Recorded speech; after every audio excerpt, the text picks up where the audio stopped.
10 second, 5 second.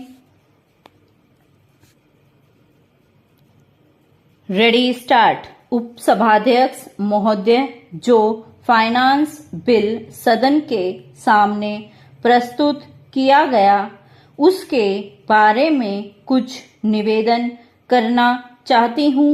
विराम।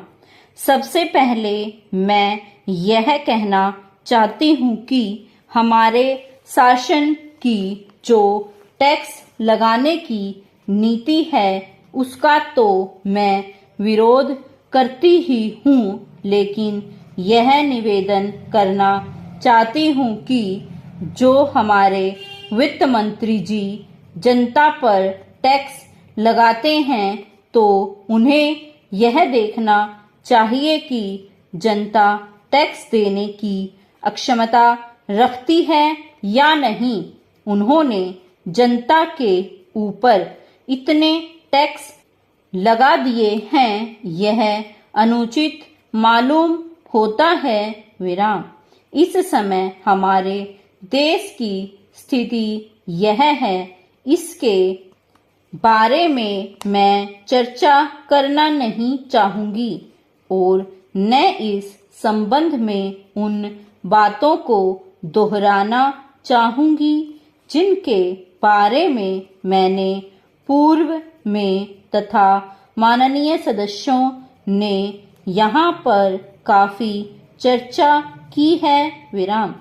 किंतु इस विधेयक की जैसा कि यह है उस हिसाब से देखें तो ऐसा लगता है कि हमारे माननीय वित्त मंत्री जी का केवल एकमात्र लक्ष्य यह था कि इसमें इस तरह का संशोधन किया जाए जिससे पैसा अधिक से अधिक प्राप्त हो सके।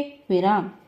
यह बात अवश्य है कि हमारे माननीय मंत्री जी ने इस बिल द्वारा यह कोशिश की है कि निर्यात करने वालों को ज़्यादा प्रोत्साहन मिले, पैसा बचाने वालों को पैसा बचाने की दिशा में ज़्यादा प्रोत्साहन मिले। विराम।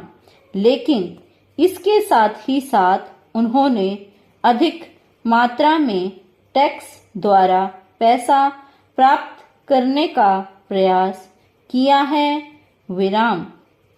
मेरी समझ में यह बात नहीं आती है कि जनता इतना टैक्स वहन करने की समर्थता रखती है या नहीं।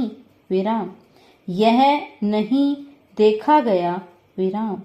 इस विभाग के बारे में एक बहुत विचित्र बात यह है कि हाल में यानी सन 1961 में इनकम टैक्स बिल पास किया गया जो 1 अप्रैल सन 1962 से लागू होने वाला था। विराम। इस विधान की अच्छी तरह से शुरुआत भी पूरी तरह से नहीं हो पाई कि उसमें अनेकों संशोधन करने पड़ गए हैं। विराम। बाद में जो संशोधन फाइनेंस बिल से किए उस बिल की अच्छी तरह से शाही भी सूखने नहीं पाई थी कि हमारे वित्त मंत्री जी ने इस बिल में कैपिटल गेन्स के बारे में संशोधन पर संशोधन पेश कर दिए हैं। विराम। कैपिटल गेन्स के बारे में इस बिल में मुख्य परिवर्तन किया गया है। विराम। इससे ऐसा लगता है कि हमारे वित्त मंत्री जी का विभाग एक निश्चित योजना बना कर नहीं चलता है। विराम। अतः यह जरूरी है कि अच्छी बातों के आने पर संशोधन किया जाना चाहिए।